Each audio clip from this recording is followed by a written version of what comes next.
Don't touch me. If you're here to use me too, then just leave.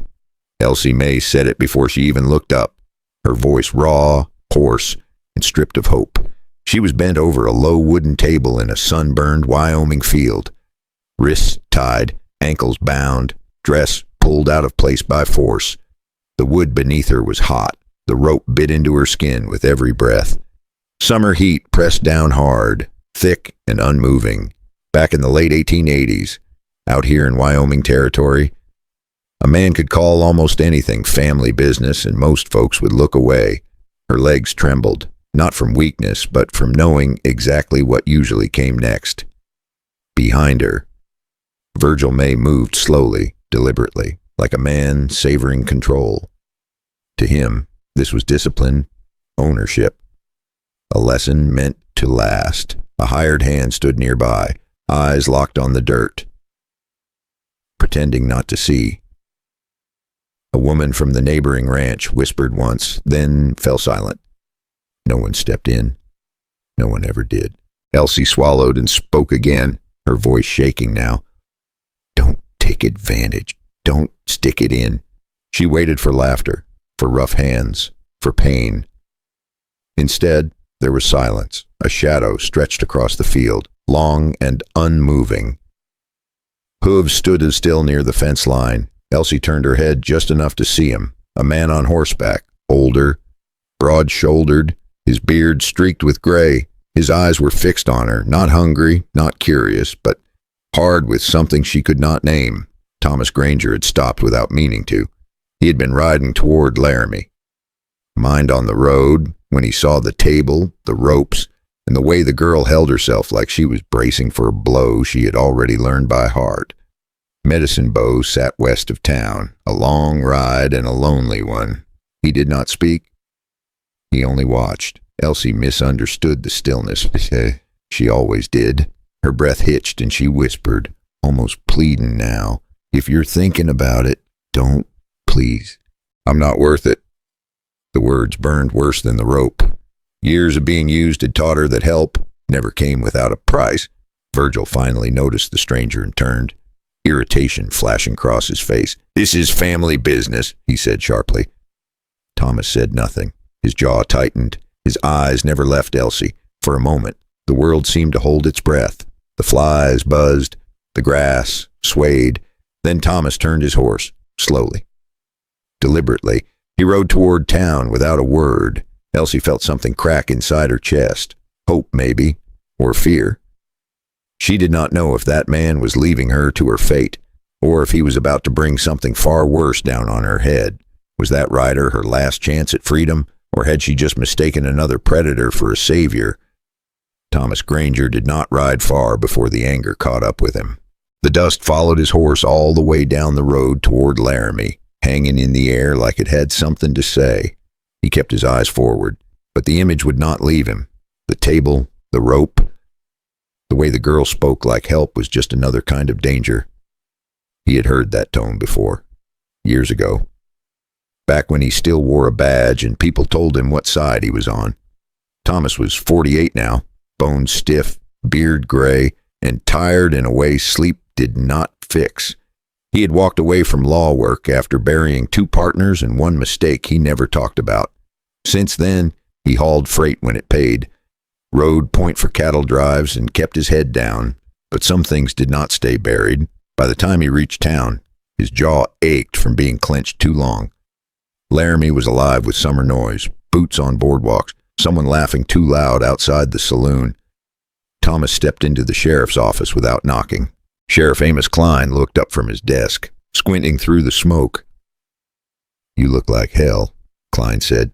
Seen something worse. Thomas replied. He told it straight. No drama. No guessing. A girl held like property on a ranch near Medicine Bow. Rope mark. Witnesses who would not talk unless someone stood first. Klein listened, tapping ash into a tin. When Thomas finished, the sheriff leaned back and sighed. You sure you want back into this kind of mess? Thomas did not hesitate. She didn't ask for it. That was the line that landed. Klein nodded once and reached for a ledger. Then he hesitated because paper meant responsibility, and responsibility made enemies out here. He called in Deputy Carl Briggs to take notes. Briggs came in smiling, casual, too casual.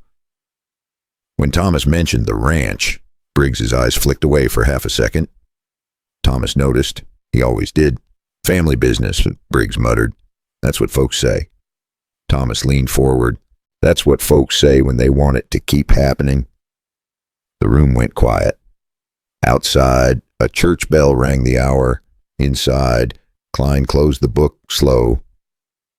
We'll need a warrant, he said, and someone willing to stand by their words, and we'll need the justice of the peace to put his name on it, or it won't hold for 10 seconds in court.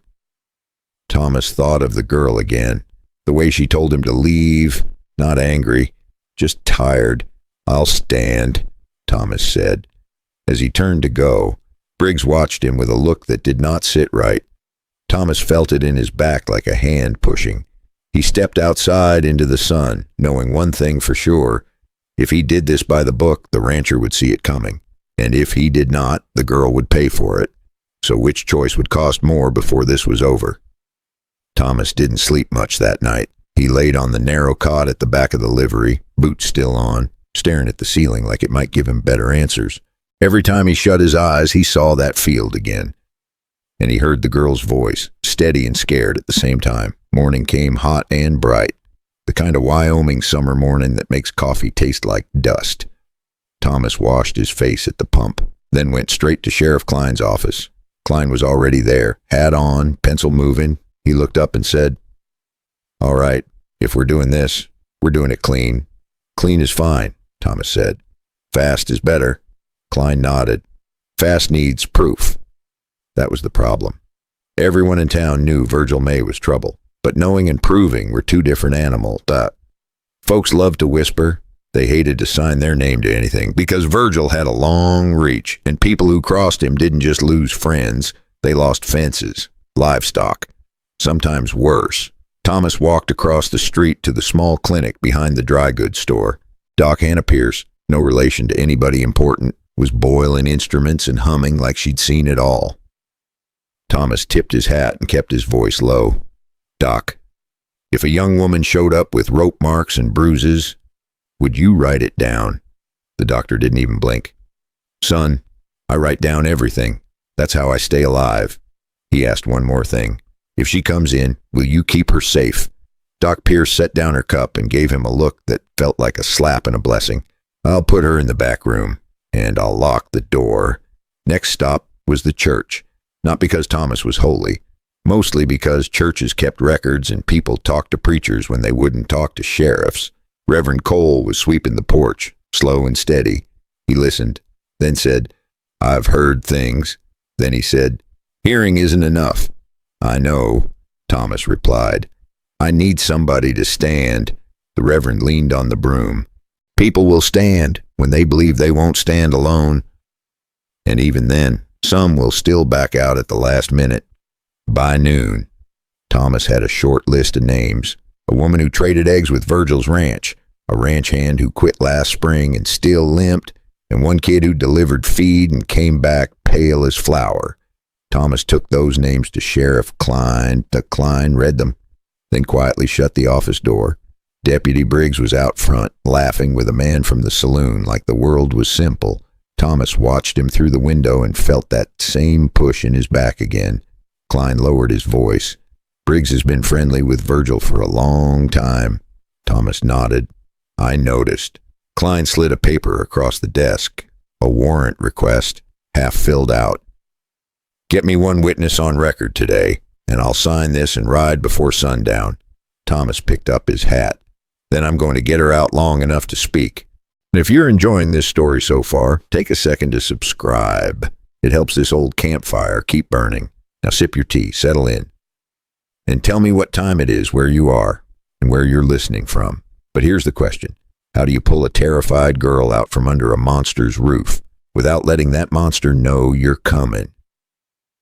Thomas left the sheriff's office with that warrant paper still blank and a knot in his stomach that wouldn't loosen. He didn't have the luxury of marching on to Virgil May's land empty-handed, not if he wanted Elsie alive tomorrow. So he did what older men learned to do. He planned it like a man who's buried friends. First, he went back to Doc Pierce. She didn't ask for details. She just slid a jar of salve across the counter and said, if she comes in, I'll see her. If anyone follows, I'll handle the door. Thomas almost smiled. Almost. Then he went to Reverend Cole. The Reverend listened, then nodded toward his wagon out back. It's not much, he said, but folks don't question a preacher bringing a sack of flour and a few hymn books to a ranch. Thomas tipped his hat. That's more than much. They rode out in the late afternoon. When the sun started to drop and most men got lazy, the road toward Medicine Bow was long, flat, and bright, with heat rippling off the dirt like a mirage. When the ranch came into view, Thomas felt his chest tighten. He saw the same fence line, the same open field, and he prayed, quiet and plain, that he wasn't already too late. Virgil met them at the gate like he'd been expecting company. Deputy Briggs was there too, leaning on a post and smiling like a man who knew the punchline. Thomas kept his face calm. Inside, his blood went cold. Reverend Cole spoke first, friendly, harmless. Evening, Virgil. Just bringing a little church kindness. You know how it is. No, Virgil didn't like church folk, but he liked looking respectable. Virgil's eyes slid past the Reverend and locked on Thomas. You again, he said. This is getting personal. Thomas nodded, like they were talking about weather. It is. Then Thomas did the risky part. He asked to see Elsie, just once, just to make sure she was alive, and to remind Virgil that town eyes were starting to look his way. Virgil's smile didn't reach his eyes. He waved toward the barn. Elsie stepped out a moment later, slow, stiff, her gaze fixed on the ground. She looked smaller than she had in that field, not because she was small, but because she'd been trained to fold herself up. When her eyes finally lifted, she saw Thomas and flinched, not from fear of him, but from fear of what Virgil would do later for letting anyone see her. Thomas spoke softly, like talking to a skittish horse. Elsie, Doc Pierce is in town. She wants to look at your wrist. No trouble. Just a check. Elsie's lips parted, but she didn't answer. She glanced at Virgil. Virgil stepped closer to her shoulder. Smiling for show, squeezing where no one could see. She's fine, he said. Aren't you? Elsie swallowed hard. Then, so quiet it barely carried. She said, I'm not fine. Virgil's fingers tightened on her arm, and he whispered something in her ear that made her face go pale. Thomas felt the whole world tilt. One sentence, that was the crack in the dam. And right then, Deputy Briggs cleared his throat and said, real casual, Sheriff don't need to hear family squabbles, Thomas. And he smiled like he'd already decided whose side the law was on. Thomas looked at Briggs, then at Virgil, and he knew it. Briggs was going to ride fast. The only question was this. Would Sheriff Klein get the warrant signed in time before Briggs warned Virgil to erase everything? Sheriff Klein didn't wait for morning. The Justice of the Peace signed off by a lantern light, and Klein put his name under it. By the time the sky started turning pale, they were already riding hard toward Medicine Bow. They weren't many, because you don't pull half a town into a private ranch fight. You pull only the ones you can trust. Deputy Briggs had ridden ahead.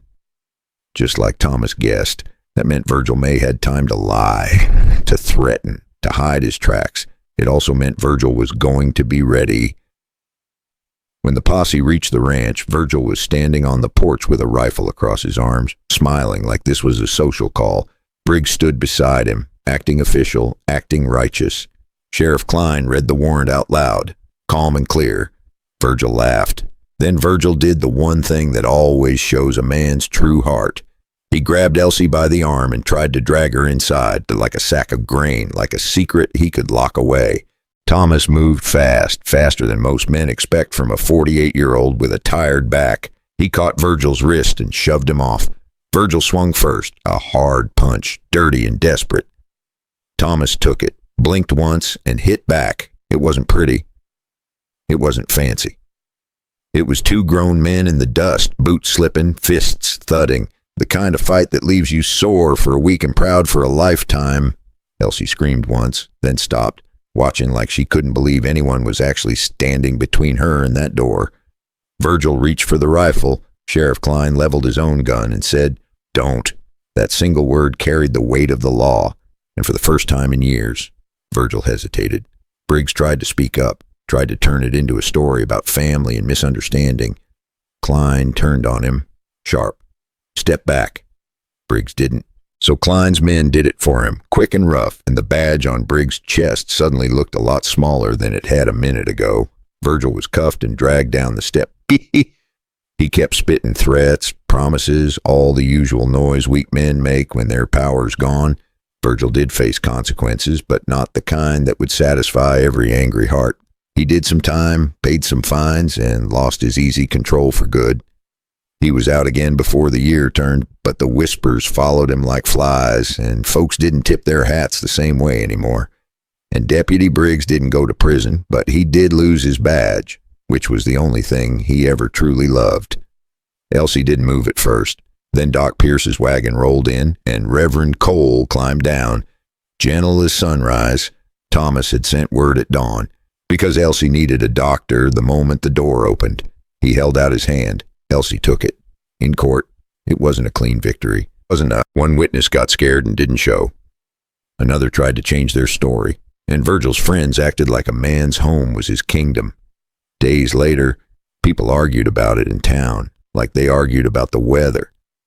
He didn't give a speech that he just said, because somebody had to. And maybe that's the whole lesson sitting under this story. You don't need to be young to do what's right. You don't need to be loud to be brave. Sometimes courage is just showing up and refusing to look away. And sometimes it's leaving the place that hurt you. Even if you love the sky above it, Elsie didn't stay near that ranch. She left Wyoming for a fresh start because safety mattered more than pride. Thomas never heard where she went, but he liked to think she found a place where the sky felt wider and the ropes stayed on saddles. So let me ask you something. If you saw what Thomas saw, would you speak up, or would you tell yourself it wasn't your business? And if you were the neighbor, would you risk your peace to save someone else's life? And if you were Elsie, would you trust help again? After the world taught you help always has a price. If this story hit you in the chest, please tap like and subscribe for more true Wild West stories that leave a mark. And tell me in the comments, what time is it where you are and where are you listening from?